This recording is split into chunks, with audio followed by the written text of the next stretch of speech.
Hello, hello. Welcome to the Heath Mullikin Project. I'm your host, Heath Mullikin. This is the podcast where we're helping you discover your purpose, your passion, and your possibilities. Here's what's funny. I ended the last podcast talking about fear of failure, how you need to overcome your fears. And as I'm finishing up that podcast, I'm looking here at my equipment, and I notice that I failed, that I did not hit record on my audio equipment. Now, the audio picked up on the camera. It's nice and loud. It's just not what I wanted. And I could have said, well, I can't put that episode out. I'm terrible. What a moron. Hey, it happens. Didn't lose the episode. Still posting it. And now I'm back recording another episode. I like to record these in batches. So don't be thinking, well, Heath wears the same thing all the time in these podcasts. No, I record them in batches, trying to make the most of my time. Here's what I want to talk to you. This is the serious podcast. The last one was more about the comedy stuff. This is serious. It's the holiday season. And for many folks during this year, you have suffered a loss. And you've suffered someone important in your life is no longer there. It could be that you had a parent or a child or a spouse pass away. It could be that you were in a relationship that ended. It could be that you are celebrating the holidays in a new house and you're missing your old house. Or maybe you lost your job this year. Or maybe you've moved to a new city. Or maybe multiple of those things happen this year. And you are going into the holidays going through the process of grief. And I just wanted to come and give you some words of encouragement. And it basically boils down to two things. You have to be proactive and you have to be reactive. But you have to be proactive about how you're going to be reactive. What do I mean by being proactive? It is going to be tough. That's the bottom line. This is going to be hard. It is going to be terrible. It's going to suck. You're going to feel like you're going through the holidays with this huge gaping hole in your life. I know what you're thinking, Heath, this is not very encouraging. I'm just telling you, that's life. It's going to be hard. There are going to be hard moments. You need to be proactive in what are the things you are going to do to remember and honor your loved one. Was there a tradition? Was there something that they loved? Did you always do something with them that you need to do that? Did you always go eat at a certain place on Christmas and you need to do that again to remember them, to honor them? Maybe I totally get it if you're not ready for that. And so you're going to be proactive in, okay, I kind of know myself. I kind of know what I'm going through. These wounds are still really raw. So I'm going to need to be proactive in situations I might avoid. I think that's okay. You can't avoid the feelings, okay? You sooner or later, you have to process all that. And we're all different. We are all different. We all process our emotions and grief differently. And I will always say this. Outside of sin, I think everything is kind of fair game when it comes to grief. You're not hurting yourself. You're not hurting others. You're not, you're not doing anything harmful to yourself. Drugs, alcohol, all those sorts of things. You're not putting yourself in danger. You're not putting others in danger. But I think if you need to cry a little, that's fine. If you need to cry a lot, that's fine. If you don't want to cry, if you don't cry at all, that's fine. If you feel anger, that's fine. It's you need to be proactive that, hey, these things may happen. So, first of all, be proactive in your planning. Okay? So for me, I know that some point over the holidays, I'll visit Karen's grave. And I'll take some time there. I'll take 15, 20 minutes, have a conversation. That's something I do periodically. I'll probably talk to my kids. Hey, what do you guys need to do? What do you guys want to do? It's been, holy cow, I mean, it's been January, it'll be 6 years since she passed away. 6 years. I've been thinking about that a lot.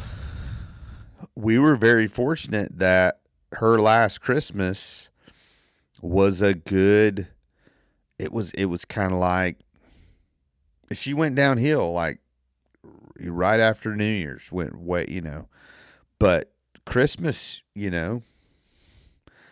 we knew things were going to start getting harder, but she was still able to get around okay. And, but so you got to be proactive. You got to make some plans. You also have to know, and this is what I mean by being proactive about how you're going to react. You have to know something might trigger you. It may trigger tears. It may trigger anger.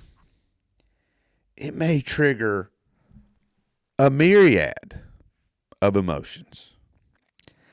And you've got to prepare and be thinking about, okay, what am I going to do if I'm just watching, if we're just sitting around as a family and I see a Kodak commercial and I start tearing up? What am I going to do? I'm going to cry. I'm going to cry, may walk out of the room, not hold it in, not fight it. Good. That's not, I don't think that's healthy. You might be in a situation where you kind of got to excuse yourself. I think you need to understand there might be something that happens that makes you angry, that you want to yell at somebody and you want to, not good. How are you going to react to that? You got to have a plan. It's like you got to have kind of like that fire escape plan of, okay, if this person says something and triggers something, I'm not going to, in my anger, I'm not going to sin.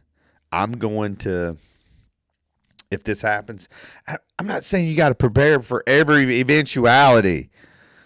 I saw Seinfeld. I've been watching a lot of comedians lately, and Seinfeld is talking about the female mind and how they think of all of these situations that may or may not happen. And they think of all these hypothetical things that could happen. And they're going to want to know what your reaction could be to these hypothetical situations.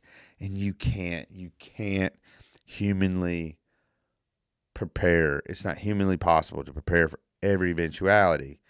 But you just need to know, hey, you have to give yourself space. That's what this is all about. Is giving yourself space to grieve. Giving yourself space to feel, to process those things.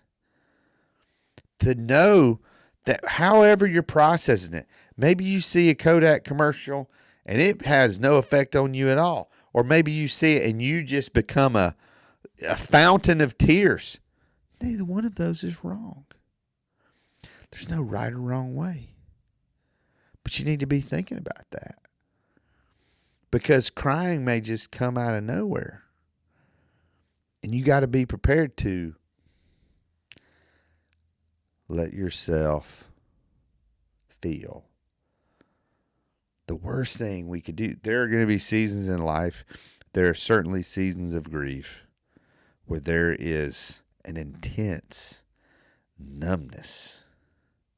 That's something that I've been working out myself here recently. Is I was going through something and I was like, am I feeling numb?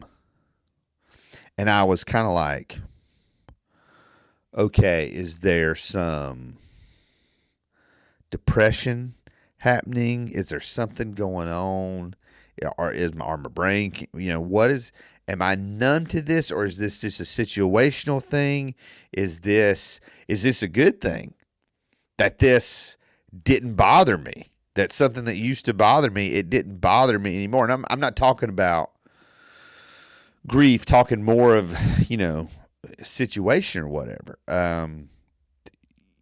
Something that would have made me angry, It's kind of like, yeah, okay, whatever.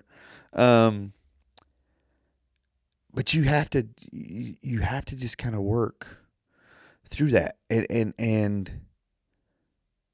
if this is your first holidays in your new situation, the worst thing you can do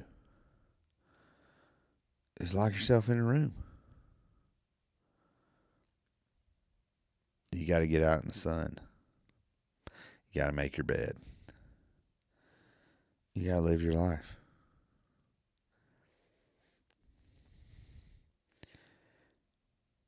Sooner or later, the fact is, life goes on. The earth keeps spinning. And you got to do what you got to do. And sometimes the bravest thing we can do is just getting out of bed and walking out that door and going to work or going to family dinner that maybe we don't feel like doing. You're going to have to be proactive in pushing yourself to do things that you may not feel you're ready to do. I'm not ready to. Yeah. And listen, you may get to a family event and you may be overwhelmed with emotion. And 9 out of 10 people are going to fully want to give you that space. They're going to want to give you a hug. There's certainly going to be one person in each of our families who is not going to get it, who's not going to understand, who can't figure out why you can't just get over it. All of that, okay? There's always, you have to be proactive in allowing for one moron, at least one moron. And you have to be proactive in knowing I'm not going to react in anger to this moron. Not in the moment. It's not fair to everybody else. And I'll guarantee you this.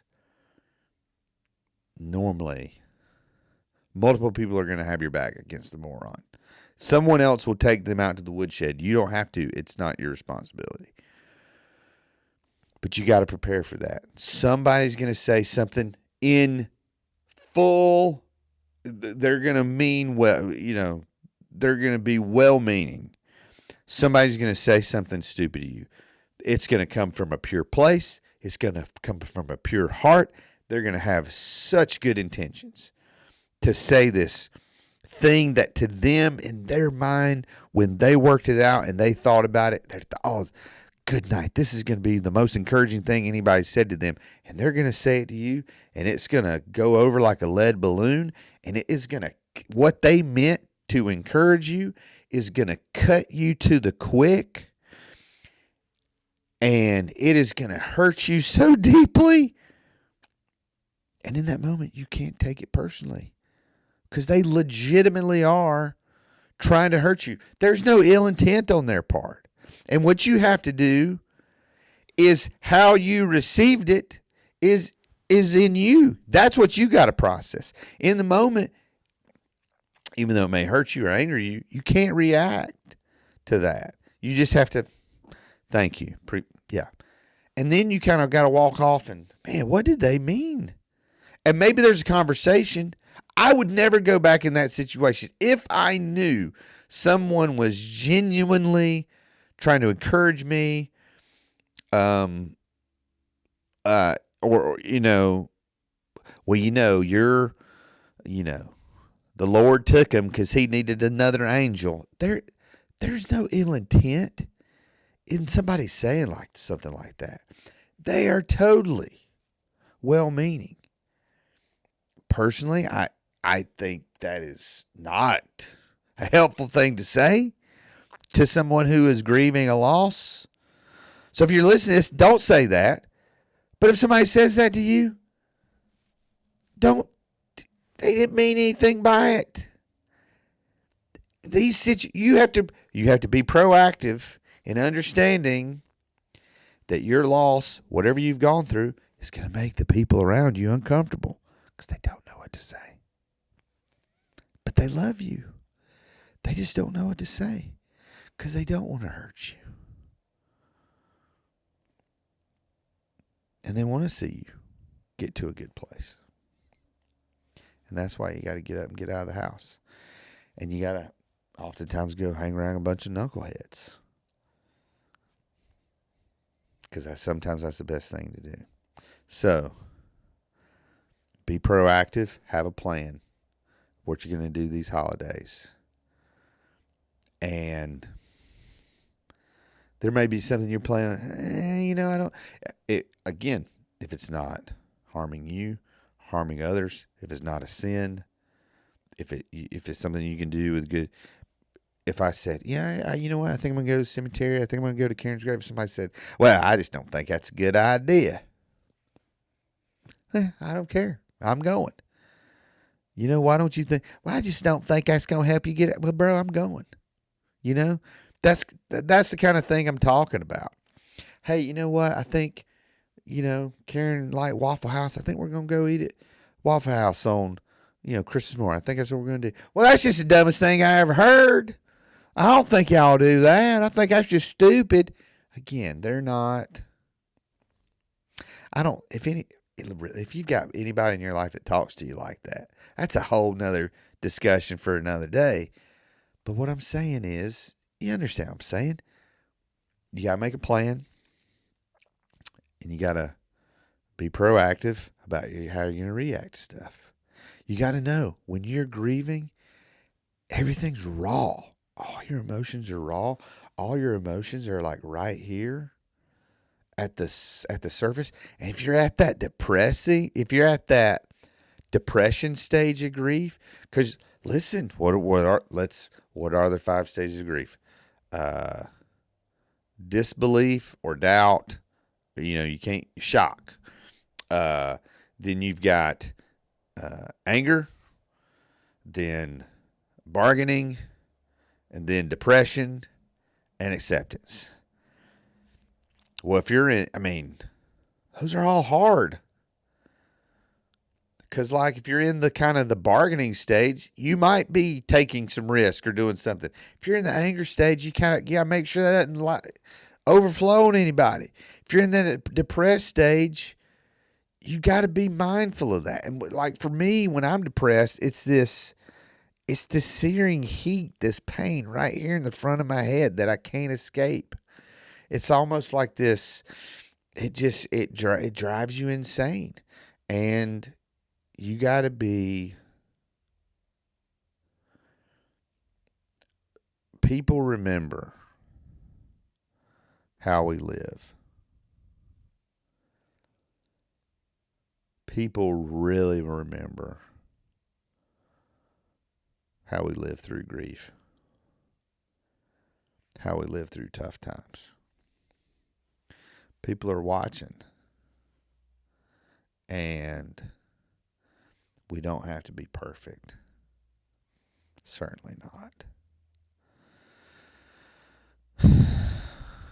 You just got to keep moving. And the main person in all of it that you have to cut some slack with is yourself. Because it doesn't matter how proactive you are, to make a plan, or how proactive you are to think about how you might react to certain situations. Chances are you're going to blow it. And that's okay. Cut yourself some slack. If you need to ask for forgiveness, you ask for forgiveness. You need to say, I'm sorry. You say, I'm sorry. You need to make a correction, or course correction in your own life. You make that correction. You need to have a tough conversation with somebody. You have a tough conversation. But you can't let grief rob you of the joy of the present. And you certainly can't let grief rob you of the joy of the holidays and of being alive. Because whatever we've lost, we're still breathing. We're still present. We're still alive. That's a pretty incredible thing. It's a really incredible thing. So, maybe you listen to this, maybe you're grieving, maybe you're going through some stuff. There's so many ways you can contact. Heath.mullikin@gmail.com. If you're watching this on YouTube, you can send us a comment. If you're watching this on Facebook, you can comment, or you can send us a message. You can send a message to Heath Mullikin. You can send a message to the Heath Mullikin Project page, or you can join the Heath Mullikin Project group, where I'm still kind of formulating what's going to be in there. Still working on some things right now. Working on just kind of going through different workout routine possibilities. Just studying, reading. I'm still working out every day, but I want to have the most effective workouts. I want to make the most of my time. So what does that look like? And I think, getting the holidays, we got to make a plan about what we're going to eat, what we're not going to eat. I think over Thanksgiving, I ate pretty sensibly. We always eat, we always get pizza one night. And so I ate a lot of pizza.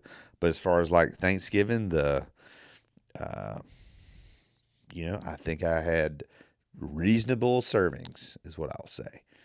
And if you didn't, I think that's all right every now and then. So I just want you to know, whatever you're going through, you might feel like you're going through it alone. Genuinely, from the bottom of my heart, you don't have to go through it alone. There's people around you. There's myself. Would love to pray for you. Would love to walk with you. Would love just to encourage you. Because again, at the end of the day, my life and this project, the Heath Mullikin Project, is about getting the most out of my life, of living my life to the absolute fullest, which for me means I'm living in my purpose, I'm living in my passions, and I'm discovering amazing possibilities. Sometimes you got to create those possibilities, like signing up to do a comedy show or something like that, or starting a podcast. So anyway, life is good. It may not seem like it. It is good to be alive. Just keep telling yourself that. And you can get through the holidays. It's going to be okay. And I trust that the Lord walks with us. He carries us in the most difficult times, in our darkest, toughest days. He carries us. He walks with us.